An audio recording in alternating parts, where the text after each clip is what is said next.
Hello everyone, আমার আরও একটা নতুন ব্লগে সকলকে অনেক অনেক ওয়েলকাম। চলুন আজ একটা দিনের কথা শেয়ার করি, যে দিনটা আমার জীবনে 10 বছর পর এসছে। আমার জীবনে 10 বছর আর আমার মায়ের জীবনে প্রায় 11 বছর পরে। কোন দিন ছিল বলুন তো এই দিনটা? হ্যাঁ, ঠিকই ধরেছেন, রথযাত্রার দিন।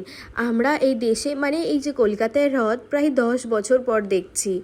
এখান থেকে মুম্বাই চলে যাওয়ার পরে সেভাবে আর কখনোই রথে আসা হয়নি। আমরা এলেই ওই কালী পুজোর সময়, নয়তো শীতকালে, বা খুব একবার কি দুবার গরমের সময় এসছিলাম। তাই এই সময়টা মানে এই বর্ষা সিজনটা কখনোই আমরা পাইনি। আর এবারে আমার কাঁঠাল, আঁশফল, লিচু এইসব খাওয়া দেখে নিশ্চয়ই বুঝতেই পারছেন যে অনেক বছর পরে আমি এসব পেয়েছি, তাই এত মন ভরে খাচ্ছিলাম।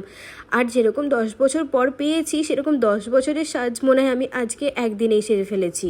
মনে হচ্ছে না যে পুরো আমি বিয়েবাড়ির সাজ সেজেছি? হ্যাঁ, এইটা আমি পার্টিকুলারলি আমি রথের দিনে পরবো বলেই বানিয়ে নিয়ে এসেছিলাম। আর ওখানের কথা তো বলেইছি যে সচরাচর আমরা এরকম সাজতে পারি না, তাই বাঙালিরা কোনো অনুষ্ঠান পেলেই একদম বিয়েবাড়ির মতো সেজে গুজে রেডি হয়ে যায়। আর কখনই বা এত সাজবো বলুন? এখানে তো থাকি কোনো বিয়ে বাড়িও পাই না বা কোনো অনুষ্ঠান বাড়িও পাই না, তাই শাড়িগুলো তো পরে পরে খারাপই হয়ে যাবে। তাই ভাবলাম যে না, একটু পরে সেজে গুজে এখানে রেডি হয়ে নিই।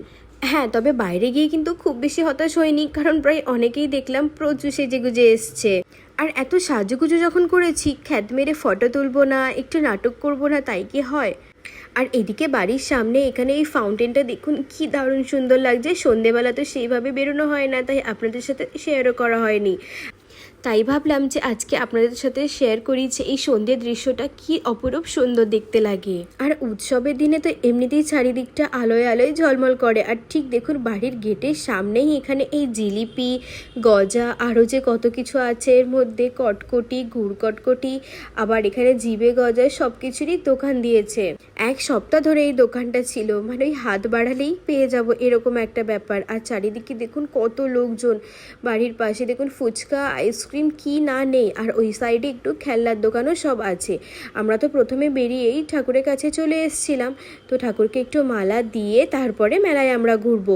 কি যে ভালো লাগছে, আর সব পুরানো কথাগুলো মনে পড়ে যাচ্ছে। ওই দিদানের হাত ধরে দুপুরবেলায় বেরোতাম গাছ কিনবো বলে। দিদান তো আমার গাছ খুবই ভালোবাসতো, আর রথের সময় তো প্রায় অনেকেই গাছ কেনে, তাই দিদানও দুপুরবেলা আমাকে নিয়ে বেরোতো গাছ কিনতে যাবে বলে। আর এখানে দেখুন কি দারুণভাবে জগন্নাথ দেবকে সাজিয়েছে, এত সুন্দর লাগছে দেখতে। এখান থেকে যেন চৌকি সরানো যাচ্ছে না। আর এই পাশে সবাই তো হাত তুলে নাচছে। আমারও তো প্রচণ্ড মন করছিল, কিন্তু না, একটু লজ্জাও পাচ্ছিল। আর পাশে ওইদিকে রথটা রাখা ছিল। ভগবানের কাছে এসে ছোট বড় সবাই যেন কি মন প্রাণ খুলে নাচ গান করছে। মা, আমি আর মাম এসেছিলাম। আর এখানে দেখুন আমি একটু ঘুগনিও নিয়ে নিয়েছি, আর হাতেই যে ঠাকুরের মালা আমাকে দিয়েছিল হাতের মধ্যে জড়িয়ে নিয়েছি। তারপরে আর কি, বোনকে নিয়ে একটু মেলায় ঘুরছিলাম। আর এইভাবেই আমার সোজা রথের দিনটা কেটে গেল। আর আমার এই ভিডিওটা আপনাদের কেমন লাগলো আমাকে কিন্তু কমেন্টে জানাবেন।